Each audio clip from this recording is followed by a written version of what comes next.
pour partager sur le sujet de la Seine, la Sainte Seine. Et dans l'évangile de Matthieu, je vais vous lire quelques versets.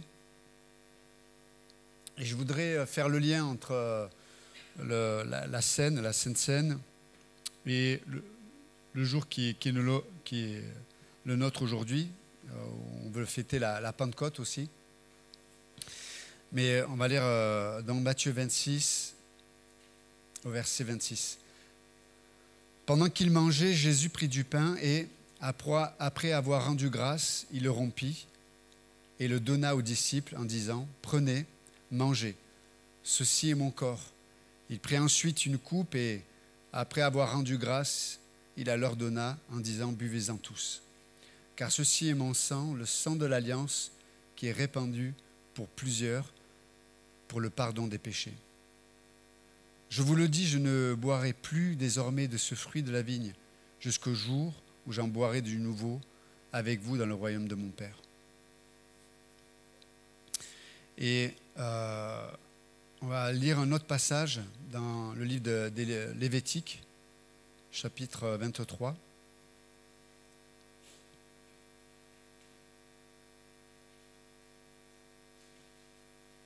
Verset 17. Donc là, dans Lévitique, chapitre 23, ça traite des grandes fêtes qui se faisaient en Israël. Et là, en l'occurrence, ça parle de la fête de la Pentecôte, parce que c'était une fête établie par Dieu pour le peuple juif. Et ça signifie 50e Pentecôte. C'était 50 jours. Donc c'était après, je sais que vous êtes des spécialistes des mathématiques, 7 fois 7.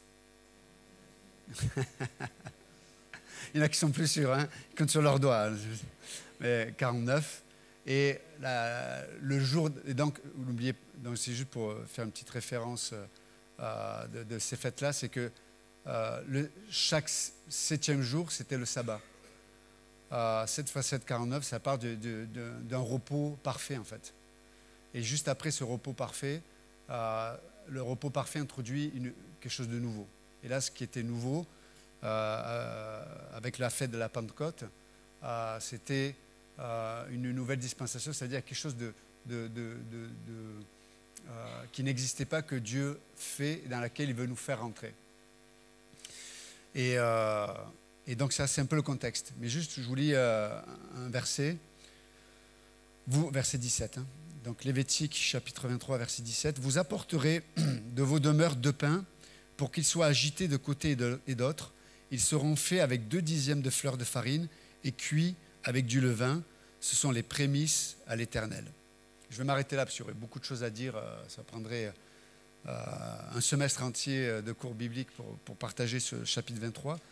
Mais je veux que nous puissions réfléchir un peu. Juste avant la Pentecôte, il y a eu la Pâque. Et je vous ai lu dans le Nouveau Testament le moment où Jésus fête la Pâque avec ses disciples. C'est une fête juive aussi. Mais ça représentait la Pâque de l'époque, ça rappelait la délivrance. Vous savez, quand Dieu va délivrer le peuple d'Israël de l'Égypte, ils vont fêter la Pâque. Et alors qu'ils fêtaient la Pâque, qu'est-ce qu'ils faisaient? Dieu était en train de les délivrer, mais le peuple devait faire quelque chose. Il devait sacrifier un animal. Et il fallait que le sang de l'animal soit mis sur le ponton de la porte. Et puis après être délivré, Dieu va dire à Israël, après qu'il soit sorti d'Égypte, vous ferez à perpétuité cette fête pour vous souvenir ce que j'ai fait pour vous. Et ce qu'il a fait pour nous, c'est qu'il nous a sauvés, il nous a délivrés et de quelque chose dont on n'avait pas la force de se délivrer. On ne peut pas se délivrer du péché. On ne peut pas se délivrer de la mort. Et notamment de la mort éternelle. On ne peut pas se délivrer de la mort qui nous sépare de Dieu. C'est ce qui fait que l'humanité souffre tellement. C'est que nous avons en nous ce besoin de connaître Dieu et d'être connus de Dieu. Mais on est empêché par quelque chose. Et il nous a délivrés de l'ennemi. La Bible dit qu'il y a un autre ennemi, c'est le diable. Et la Pâque, ça nous rappelle la délivrance. Dieu nous a délivrés, Dieu nous a sauvés, Dieu par sa force nous a sortis de tout ça. C'est la Pâque de l'Éternel. Et Jésus, quand il fait cette nouvelle alliance, c'est ce qu'il est en train de dire. Non seulement j'ai sauvé mon peuple de l'Égypte, mais moi, avec cette nouvelle alliance, je vais sauver l'humanité. Mais quand je dis l'humanité, c'est toi et moi. Parce que Dieu, quand il regarde l'humanité, il ne voit pas un groupe d'individus. Quand Dieu regarde l'humanité, il te voit toi. Il me voyait moi. Il dit, j'établis cette nouvelle alliance. Je vais vous délivrer. Cette fois-ci, ce n'est pas un animal qui va être sacrifié. C'est moi. C'est moi. Et là, le pain qui est pris pour la Pâque, c'était un pain qui était, lui, sans levain. Et le levain, ça parle de la corruption. Le levain, ça parle du péché. Le levain, ça parle de quelque chose qui rend impur une chose, et là, en l'occurrence, le pain. Et là, Jésus, quand il prend la Pâque avec les disciples, là, le pain, il est sans levain. Pourquoi? Parce qu'il parle de lui. Lui qui était innocent, lui qui était sans péché, lui qui n'était pas coupable de quoi que ce soit. Il est ce pain qui doit être brisé. Mais nous avons lu là dans Lévitique 23, pour la fête de la Pentecôte, il y a un autre pain qui doit être mangé. Et là on l'a lu, là cette fois-ci c'est un pain qui doit être lui aussi cuit, mais lui il est cuit avec du levain. Il y en avait deux pains. Pourquoi? Parce qu'il y avait un pain qui représentait le peuple juif et il y avait un pain qui représentait l'humanité, les autres. Et ces deux pains étaient avec du levain. Et c'est intéressant de voir que l'Église, dans Actes, le livre des Actes, est née au jour de la fête que les Juifs fêtaient, c'était la fête de la Pentecôte. Le jour où le peuple juif fêtait la Pentecôte, qu'est-ce qui se passe? Dieu fait venir l'Esprit Saint. Et l'Église est née ce jour-là. Donc, l'Église a pris sa source dans un pain qui était innocent. Si nous sommes ici ce matin réunis, c'est qu'on peut se rappeler qu'on a été délivrés. On peut se rappeler que par le sang de Jésus-Christ, on a été guéris, sauvés du péché, du diable, mais aussi de la mort. Vous allez me dire, oui, mais pasteur, je suis en train de vieillir, je suis une maladie, peut-être je vais mourir. Tu vas mourir. On va mourir. Mais la Bible dit qu'on a reçu la vie éternelle. Donc pour nous, qui avons reçu l'Esprit Saint et la vie de Dieu, la mort, c'est un passage. La mort, c'est passer d'un état mortel, faible, exposé au stress, aux difficultés, à la dureté de l'existence. La dureté de l'existence, c'est aussi qui est en nous. Parce que nous sommes durs, des fois. Nous sommes durs avec les autres, nous sommes durs avec nous-mêmes. Mais on va passer d'un état à un autre, à l'éternité, dans la gloire de Dieu, dit l'Écriture. Saint Paul dit, mais absent de ce corps, je suis présent dans la présence du Seigneur. Et c'est de loin le meilleur. Donc pour nous, en tant que chrétiens, on se réjouit. Enfin, je ne suis pas en train de dire je ne vais pas me suicider, mais on se réjouit par anticipation, parce que le Saint-Esprit nous témoigne que nous sommes enfants de Dieu.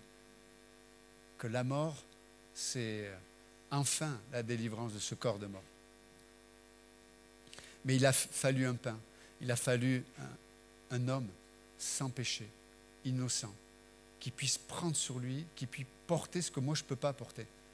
Je n'arrive pas à porter mes péchés. Vous arrivez à vous changer, vous?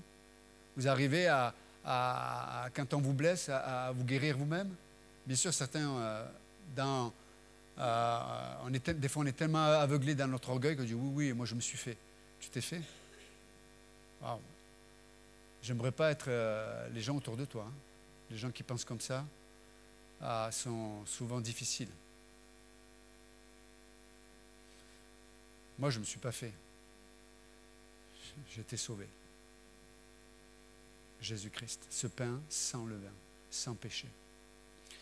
Mais là, on est à la Pentecôte. Et j'aime parce que Dieu, il inclut quoi?